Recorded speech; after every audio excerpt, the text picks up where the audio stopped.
俺はバカだからよ。口で言われてもわかんねえよ。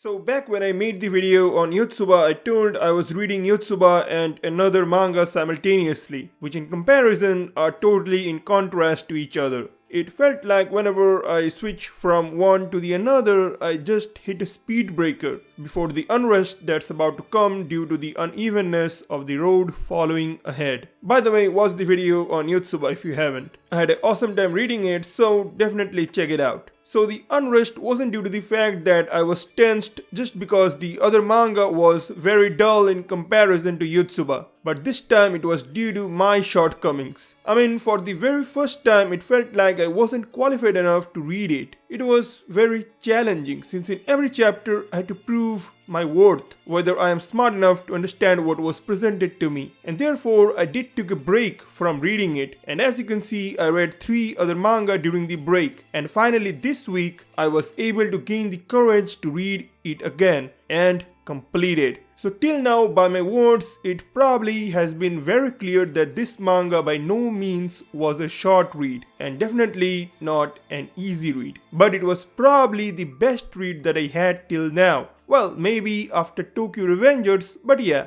And that very manga in discussion is Liar Game. When I watched Death Note, with it being my first anime by the way, I thought, damn, that's the finest piece of work that I've ever seen. But as I watched more anime, I came across certain shows that not only changed my perception but rather obliterated my this very notion gradually. Shows like Code Geass, Hunter x Hunter, One Outs, which by the way is written by the same mangaka as of Liar Game, and then there's Kaiji, and finally Legend of the Galactic Heroes. Now of course, Legend of the Galactic Heroes is the undisputed king of anime, but in the psychological aspect, there's no anime or manga that had worked me up to such a massive extent as much as Liar Game did. Now if you have read or watched Kaiji, the premise of Liar Game would feel pretty similar to it, except the fact that the stakes in Kaiji was very high and each game was very deadly, while in Liar Game you wouldn't see such cruelty being displayed. It's all about exploring the human psychology in a dire situation and whether a human could truly come out of the Liar Game with their humanity intact within them. And that's the core theme of the story, and our protagonist, well, we have 2 main characters, but I would go with the female lead since it was her POV upon which the manga is based on. So the story begins when our protagonist finds herself entangled in the Liar Game after the 100 million yen that was sent to her by the association, which unfortunately was swindled by her teacher. But thanks to our second main character, she was able to find an assurance in the game. All of the story revolves around our protagonist Kanzaki, a clumsy yet kind soul,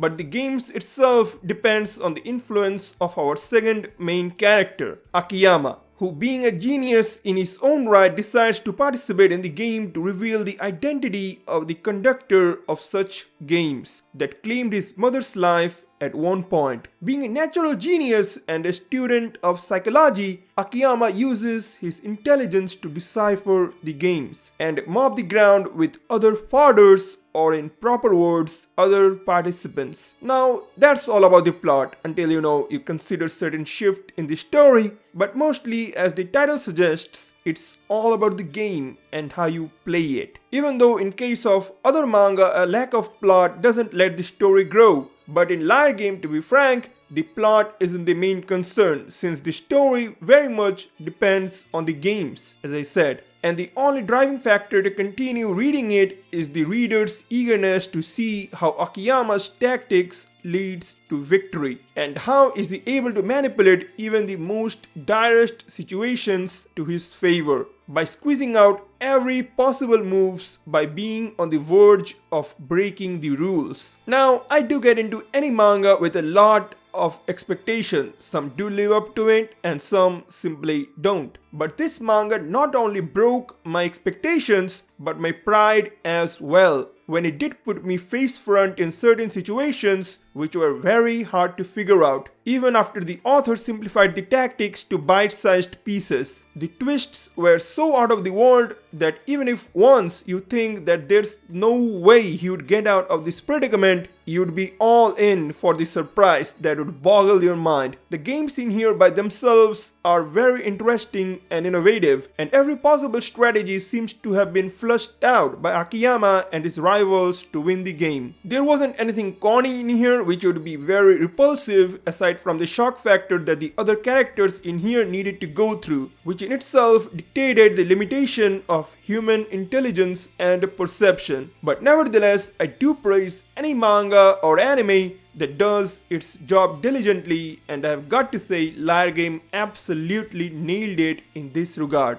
Because not only you'd get to see the strategies being put up to work, but the psychological terms or concept from which it originated briefly mentioned in here. It was very evident that the mangaka did research the topic pretty well, and his foresight did really pave the way for making such mind-bending strategies possible in the games. Although the name of the game is based on deceiving others, hence the title Liar Game, but the irrefutable strategy in here that would guarantee a victory is trust and camaraderie, which was personified through our protagonist Kanzaki. These two traits, even being very sublime, was the sole weapon to conquer this dreadful game. It was indeed very fascinating to see how trust among the participants was the key to win the Liar Game, the game whose very foundation is deceiving others. Often you'd see how many people's trust factor is tested in here through and through. And I've got to say, although I would have liked Akiyama to be the protagonist, but it would be far more mature to accept Kanzaki as one, since it was due to her relentless rhetoric to save others which made the games even more exciting. Like whether she would be able to strike the inner goodness among the participants, or would she be ignored by them. Now, as I already said, that the manga in terms of story development isn't so unique, since the story is mostly focused on games and relies on it heavily, so to speak. But doing so, it feels like the character development and the narrative depth did get overwhelmed by the sheer amount of strategies that are put to use in here. So as expected, the characters in here were lackluster except Akiyama, Kanzaki and the antagonist who would be introduced later in the manga. So even though I mentioned Akiyama and Kanzaki's personalities earlier, but I would like to shed a little more light into our two main characters. First, let's talk about Akiyama. Akiyama is a genius personified. He isn't one of those guys who claims to be intelligent, but rather makes you believe so. I mean, I'm someone who needs to see to believe it. Well, that doesn't work all the time, but yeah, so when I do see people and articles going on about who the smartest character is, and they would pull out names of some characters that are said to be the smartest and having a ridiculous amount of IQ, as would be claimed in the series, I just either get out of it or quit it. Like, I need a character to establish themselves by their actions that are displayed to the viewer, and not by their words, which the mangaka of Liar Game was able to deliver through Akiyama without stumbling. Akiyama, in terms of his intellect, far outshines characters such as Light, Lelouch, Sora from No Game No Life. Well, by the way, sorry I didn't mention No Game No Life earlier. It was a decent show in terms of strategies. But yeah, that's the thing. And aside from Akiyama's intellect, there wasn't much to his character, which by the way was filled up by Kanzaki, the protagonist of this manga. She was what I would call innocently foolish. I mean, if you have watched Arya or Fruits Basket and you know how Akari and Toru are, well, she is also in the same league as them. But here's the thing, although Kanzaki being how she is,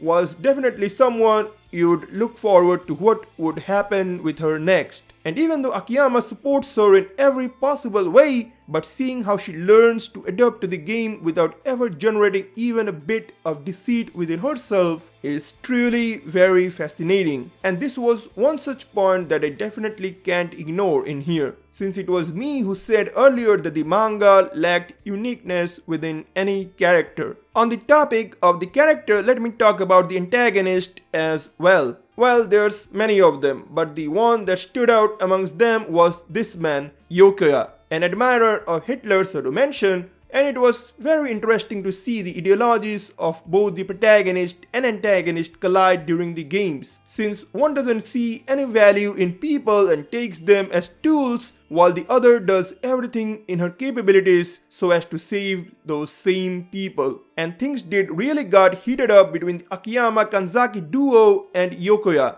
which brought forth such a massive set of strategies that I literally needed to take a break and retain my consciousness for real. I won't lie when I say that I haven't experienced any manga or anime that has impacted me to such a deep level like Liar Game did. Aside from the protagonist and the antagonist and also the best girl Fukunaga, the other characters were mere fodder in every sense, which alongside the lack of story were the only so-called downsides of this manga. And with that, if you take into account how the story felt like it was dragged on at the later half. Well, for the last point, that might only be me who thinks so, since I was pretty restless while reading it and was in a hurry to get over with it. Although most of the manga was mostly text, and that's understandable since the mangaka needed to explain the strategy and the game itself. But even considering that, the art in here does contribute in making the desired display of many human emotions such as fear, terror, joy and quirkiness possible. The art was unique, and when I watched One Outs, I didn't realize it, but while reading Liar Game manga, it certainly did strike me as one of its kind. And by no means was it bad, but not every manga can have art like Berserk or Vagabond. Now, I don't know if anyone noticed it or not, but the art style of Akiyama and Light are very similar if I go by the manga. And that's pretty awesome, I must say. So at the end, all I have got to say is that read Liar Game. It certainly would boggle your mind.